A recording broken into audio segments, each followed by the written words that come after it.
I was 11 years old at the time. It was a horrible event. I lived in Texas, but my family decided to go to California during the summer of 2015. It wasn't going to be a long time, so my family of 6, including me, stayed at my aunt's house. One night, my parents went to a party, and both of my brothers and I didn't want to go, so we stayed behind. My aunt's daughter stayed with us too. It was around 6 p.m. My parents said they were coming back around 2 a.m. Hearing that gave me goosebumps, since we were staying at a 2-story house. I've always been scared of 2-story houses for this reason. As soon as our parents left, we all decided to eat snacks. Well, we wanted to, but there weren't any. My cousin asked us if we wanted to go to the store with her. Since she was already 19, she could drive by herself. My brother said yes, but I told him I do want snacks, but I don't want to go. I thought that my brothers would want to stay behind too, since they were just 2 years older than me.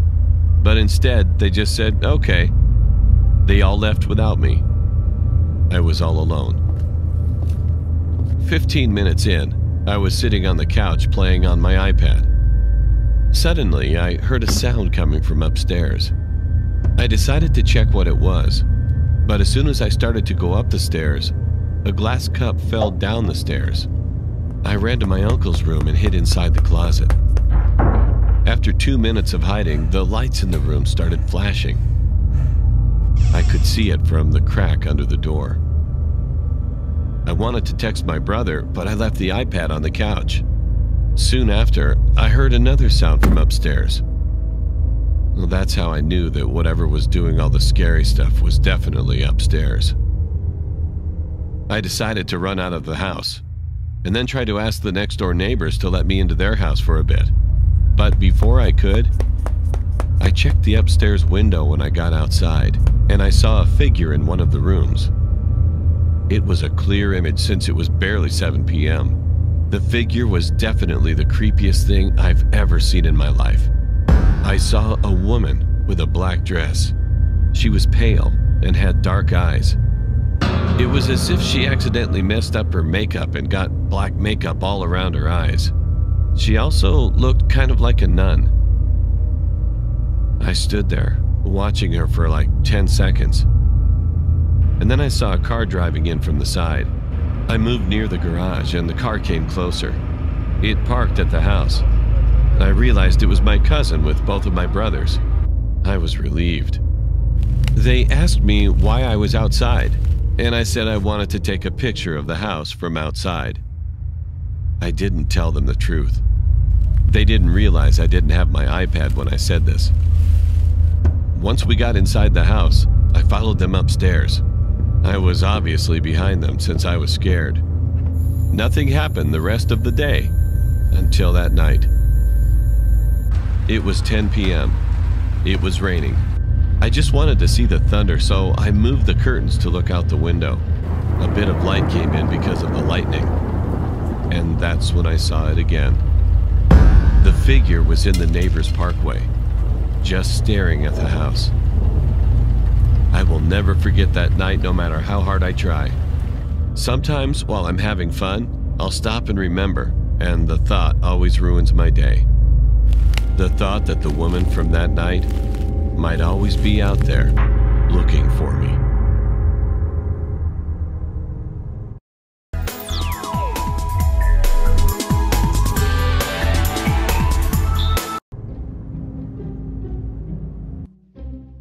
This event happened when I was around 13 years old. This event I was going on a family road trip with my parents and siblings. I was going on a family road trip. My brother was 16 at the time and my half-sister was 21. My brother was 16 at the time and my half-sister was 21. I don't completely remember where we were going or where we stayed. All I remember was that we rented a cottage in a small village. All I remember was that we rented a cottage in a small village surrounding the perimeter. Next to the village was probably only 20 houses in the village.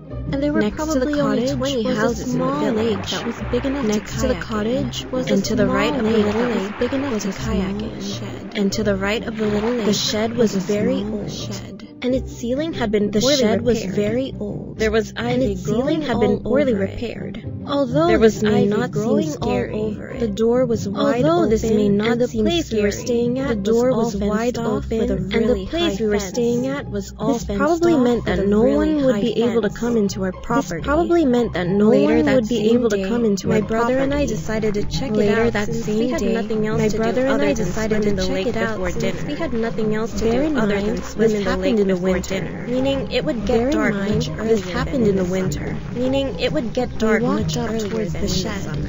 And as we walked towards it, we realized that a source of light was shining towards it. We realized it didn't seem like it was a normal ceiling light, but it didn't seem like it was a normal ceiling light. We saw the light slowly move around in between the cracks of the shed. We saw the light slowly move around in between the cracks of the shed. Then, in one sudden motion, my brother and I were petrified by the situation. My brother and I looked at each other by the situation. We both looked at each other. Our parents were in the lounge watching TV, so they wouldn't be able to hear us. Were in the lounge watching TV, so they wouldn't be able to hear us at all if we cried out for help. My big brother is a very strong person. I don't like to be cliche, but my big brother is a very strong person. So I was surprised when I saw his lower lip tremble out of the corner of my eye. So I was surprised when I saw his lower lip tremble out of by telling me what to do, but instead I thought he was going to protect me by telling me what to do, but with a petrified face as the bright light blinded us through the gaps between the walls. As the bright light blinded us through the gaps between the walls of the sheds, suddenly the light switched off. A small sense of relief hit me as the light switched off. But I was still a small sense of relief hit me as the light turned off. Because the light was shining on our faces for so long, our eyes were not used to the dark. Because the light was shining on our faces for so long, when we tried to escape by running in the opposite direction towards the cottage. When we tried to escape by running in the opposite direction towards the cottage, as if the situation couldn't get any worse. Then, we heard a loud shuffling sound coming from the shed. We heard a loud shuffling sound coming from the shed. We ran silently. We could hear the sound starting to crescendo as we ran getting louder and louder. Soon after, the sound was getting louder and louder. Soon after, I could just make out a hollow voice coming from behind us. To my horror, I saw a middle-aged man standing next to the shed with a flashlight in his hand. I saw a middle-aged man standing next to the shed with a flashlight in his hand. And his hair was greasy as if he never showered once in his life. And his hair was greasy as if he never showered that looked tangled and disgusting. He had a long beard that looked tangled and disgusting. Come here, child. In a faint voice, I have many toys in here. Come here, child. Do you want to play some games? I have many toys in here. He said this with a creepy smile. Eyes wide open without blinking. He said this with a creepy smile. Eyes wide open without blinking. I instantly screamed as loud as I could, and my brother grabbed my hand with dear life as loud as I could, and my brother grabbed my hand with dear life. We told our parents what happened, and I hugged my brother and sister with tearful eyes. We told our parents what happened, and I hugged my brother and sister with tearful eyes. They were so shocked by the situation. They didn't believe us at first because they were so shocked by the situation. But when they saw the monstrous man's face pressed up against the window with the bloody butcher's knife in his hand, they screamed with a bloody butcher's knife in his hand. They screamed in horror and immediately called the police. But as the sirens were nearby, since we saw the man run back to his shed, and unfortunately, we saw the man run back to his shed. They asked us what he looked like and what he said to us. They asked us what he looked like and what he said to us.